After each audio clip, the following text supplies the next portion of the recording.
सुप्रभात। Arts academy official YouTube channel में आप सभी दर्शकों का स्वागत है। आज के इस ऑडियो लेक्चर में हम बात करेंगे वर्ग 12 के राजनीतिक विज्ञान के पुस्तक संख्या भाग 2 के, जिसमें स्वतंत्र भारत में राजनीति पुस्तक का नाम है, जिसका अध्याय है प्रथमा अध्याय है, जिस अध्याय का नाम है स्वतंत्र भारत में चुनौती। ये इस चैप्टर का दूसरा पार्ट है। पहला पार्ट मैंने अपलोड कर दिया है, उसमें 1 से लेकर के 30 तक के बहुविकल्पीय प्रश्नों को मैंने चर्चा की है, और आगे 31 नंबर से लेकर के 66 तक के प्रश्नों को मैं चर्चा करूंगा। और ये सारे प्रश्न एनसीईआरटी को आधार बना करके ही लिए गए हैं, और इन सभी प्रश्नों का पूर्ववर्ती बोर्ड परीक्षाओं में भी देखा गया, और इससे संभावना है कि आने वाली 2024 की इंटरमीडिएट वार्षिक परीक्षा उसमें भी पूछे जाएंगे। तो चलिए आइए हम 31 नंबर प्रश्न से इसकी शुरुआत करते हैं। 31 नंबर क्वेश्चन कहता है कि निम्नलिखित में से किस रियासत को सैनिक कार्यवाही के दौरान भारतीय संघ में शामिल किया गया। तो इसमें हैदराबाद जो देशित रियासत है उसको सैनिक कार्यवाही के बल पर भारतीय संघ में शामिल किया गया, लौह पुरुष सरदार वल्लभ भाई पटेल के नेतृत्व में। 32 नंबर क्वेश्चन है, निम्नलिखित में से किस प्रांत में भाषा के आधार पर राज्य के गठन के लिए आंदोलन की शुरुआत हुई। सबसे पहले भाषा के आधार पर राज्यों के गठन के मांग को किस प्रांत में। तो देखिए, ब्रिटिश काल में भारत में 3 प्रांत थे। पहला था बम्बई प्रांत, दूसरा था कोलकाता, और तीसरा था मद्रास प्रांत। तो इसमें मद्रास प्रांत में ही एक राज्य की मांग उठी जो तेलुगु भाषी था मद्रास प्रांत में, जिसमें 2 राज्य बनाए गए, तमिल भाषा क्षेत्र से तमिलनाडु और तेलुगु भाषी क्षेत्र आंध्र प्रदेश का गठन हुआ। 33 नंबर क्वेश्चन कह रहा है कि मद्रास प्रांत में भाषाई आधार पर किस राज्य के गठन की मांग की गई। तो भाषा के आधार पर जो कि कौन सा राज्य था, तो पहला था आंध्र प्रदेश, जिसका गठन हुआ। किस आंदोलन ने आंध्र प्रदेश के लिए स्वायत्त प्रदेश की मांग की थी। हमारा आंसर ए होगा, विशाल आंध्र आंदोलन ने इसकी मांग की थी। 35 नंबर क्वेश्चन है, किस भाषा के आधार पर 1953 में आंध्र प्रदेश का गठन हुआ। कौन सी भाषा के आधार पर, तो इसका भी आंसर ए हो जाएगा, तेलुगु भाषा के आधार पर आंध्र प्रदेश का पहली बार गठन हुआ भाषा के आधार पर। पोटी श्री रामल्लू की कितने दिनों की भूख हड़ताल के बाद उनकी मृत्यु हो गई। तो 53 दिन की अनिश्चितकालीन भूख हड़ताल पर बैठने से उनकी आमरण मृत्यु हो गई। 37 नंबर क्वेश्चन है, औपनिवेशिक शासन के समय प्रांतों की सीमाएं किस लिहाज से तय की गई थी। जो औपनिवेशिक जो शासन टाइम था भारत में, उस समय वो लोग राज्यों का गठन प्रशासनिक सुविधा के दृष्टिकोण से करते थे। जिन क्षेत्रों तक वो अपना पांव पसार लेते थे, उन्हीं को अपना एक प्रशासनिक इकाई मान करके उस पर शासन करते थे। तो इस तरह से इस प्रश्न का उत्तर ए हो जाएगा, 37 नंबर प्रशासनिक सुविधा के दृष्टिकोण से। 38 नंबर प्रश्न है, 1920 के कांग्रेस के नागपुर अधिवेशन में राज्यों के पुनर्गठन का क्या आधार बनाया गया था। हमारे जो नेता बैठे थे 1920 में महाराष्ट्र के नागपुर अधिवेशन, उन्होंने कहा था कि जब हमारे प्रांतों का गठन होगा तो भाषा के आधार पर होगा। तो इसलिए इस क्वेश्चन का भी आंसर हो जाता है ए 38 का, भाषा नहीं हाँ भाषा, ठीक है। 39 नंबर क्वेश्चन है, राज्य पुनर्गठन आयोग को कब गठित किया गया। तो राज्य पुनर्गठन आयोग को गठित किया गया, आंसर आपका बी हो जाएगा, 1953 में राज्य पुनर्गठन आयोग इसलिए गठित किया क्योंकि पोटी श्री रामल्लू का भूख हड़ताल पर बैठ गए तो उनकी मृत्यु होगा। उनकी मृत्यु हो जाने से विशाल आंध्र आंदोलन ने हिंसक रूप ले लिया था, और उनकी मृत्यु के बाद, पोटी श्री रामल्लू की मृत्यु के बाद, उसके बाद से सरकार ने राज्य पुनर्गठन आयोग नामक एक संगठन का निर्माण कर दिया। 40 नंबर क्वेश्चन है कि यहाँ पर राजीव हो गया है, राज्य होगा। राज्य पुनर्गठन अधिनियम संसद द्वारा कब पास किया गया। संसद ने इस बिल को कब पास किया। तो हमारा आंसर हो जाता है सन 1956 को पास किया। अगला क्वेश्चन है,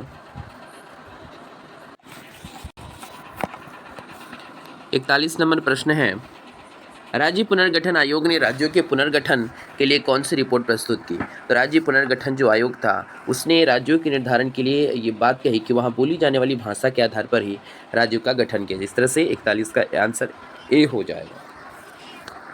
42 नंबर प्रश्न है कि राज्य पुनर्गठन अधिनियम के तहत भारत में कितने राज्य और केंद्र शासित प्रदेश बनाए गए। तो हमारा आंसर ए हो जाएगा, उस समय 14 राज्य और केंद्र शासित प्रदेश का निर्माण किया गया। अगला क्वेश्चन है, वर्तमान में राज्यों की संख्या कितनी है। तो अभी वर्तमान में हमारे यहाँ कुल मिलाकर के 28 यानी 28 राज्य हैं पूरे भारत में। अगला क्वेश्चन, वर्तमान में केंद्र शासित प्रदेशों की संख्या कितनी है। तो वर्तमान में केंद्र शासित प्रदेशों की संख्या 7 रह गई है। 45 नंबर क्वेश्चन, बम्बई प्रांत द्विभाषी राज्य महाराष्ट्र एवं गुजरात का गठन कब किया गया। तो मुंबई प्रांत में आंसर हमारा ए हो जाएगा, 1960 में बम्बई प्रांत को 2 हिस्सों में बांट दिया गया, पहला गुजराती भाषी क्षेत्र गुजरात और मराठी भाषी क्षेत्र महाराष्ट्र। 46 नंबर, पंजाब से कब 3 राज्य पंजाबी भाषी हिंदी भाषी हरियाणा एवं हिमाचल प्रदेश को अलग कर दिया गया। पंजाब से भाई 3 राज्यों का गठन होता है, अलग किया जाता है, जिसमें पहले आंसर होता है बी। तीनों को जैसे कि हरियाणा गठन कर दिया जाता है और हिमाचल प्रदेश। नागालैंड को राज्य का दर्जा कब दिया जाता है? नागालैंड को 1963 में राज्य का दर्जा प्रदान किया जाता है। 48 नंबर, बिहार से झारखंड, उत्तर प्रदेश से उत्तराखंड और मध्य प्रदेश से छत्तीसगढ़ राज्य कब अलग हुए थे? हमारा आंसर हो जाएगा ए, यानी सन 2000 ईस्वी में इन 3 नए राज्यों का गठन किया गया। 49 नंबर क्वेश्चन, कब असम से अलग होकर मेघालय राज्य बना? मेघालय असम से अलग होकर के सन 1971 में एक राज्य बना। इस तरह से हमारा ऑप्शन बी सही होता है। 50 नंबर, असम से कब मणिपुर और त्रिपुरा भी एक अलग राज्य के रूप में अस्तित्व में आए? तो इसका भी आंसर हो जाता है बी, सन 1972 में असम से मणिपुर और त्रिपुरा राज्य भी अलग हो गया। अगला क्वेश्चन 51, मिजोरम और अरुणाचल प्रदेश असम से कब अलग हुए? अब अरुणाचल प्रदेश, मिजोरम और अरुणाचल प्रदेश कब अलग हुए? एक राज्य अलग बना असम से, तो इसका भी हमारा आंसर हो जाता है ए नंबर, यानी 1987 में ये अलग हो गए। 52, आज़ादी से पहले मणिपुर के राजा कौन थे? तो आज़ादी से पहले जो थे वो बोधचंद्र सिंह जी थे। तेलंगाना राज्य का गठन कब किया गया? तो तेलंगाना राज्य का गठन 2 जून 2014 को किया गया। उस समय मैं 5वीं कक्षा में अध्ययन कर रहा था। अगला क्वेश्चन है, किस राज्य का विभाजन करके तेलंगाना राज्य का गठन किया गया? तो किस राज्य को गठन किया गया? इसका आंसर हो जाएगा हमारा सी, यानी आंध्र प्रदेश राज्य। सी यानी आंध्र प्रदेश राज्य। 55 नंबर क्वेश्चन है, उत्तराखंड राज्य गठन से पहले किस प्रांत का हिस्सा था? उत्तराखंड राज्य गठन से पहले उत्तर प्रदेश राज्य में था और सन आपका 2000 ईस्वी में उत्तर प्रदेश से उत्तराखंड अलग हुआ। 56, जम्मू कश्मीर से अनुच्छेद 370 समाप्त करने के किन केंद्र शासित प्रदेशों का गठन किया गया? तो हमारा आंसर सी हो जाता है, जम्मू और कश्मीर और लद्दाख, दो उसको केंद्र शासित प्रदेशों में विभक्त कर दिया गया। 57 नंबर क्वेश्चन, भारत में 565 देशी रियासतों के भारतीय संघ में मिलाने का श्रेय किसे जाता है? तो ऑप्शन ए, सरदार वल्लभ भाई पटेल जी को जाता है। निम्न में से कौन से व्यक्ति भारत का प्रथम अंतिम गवर्नर जनरल था? तो निम्न में से भारत का प्रथम एवं अंतिम गवर्नर जनरल कौन था? तो इसका आंसर हो जाता है आपका बी, सी राजगोपालाचारी। ध्यान रखिएगा, ये प्रथम एवं अंतिम भारतीय गवर्नर जनरल थे भारत के। 59, भारतीय संविधान की 8वीं अनुसूची किससे संबंधित है? तो 22 भाषाओं का उल्लेख किया गया इसमें, इस अनुसूची में, तो ये 8वीं अनुसूची इसके लिए समर्पित है। 60 नंबर, भारत के प्रथम गृह मंत्री कौन थे?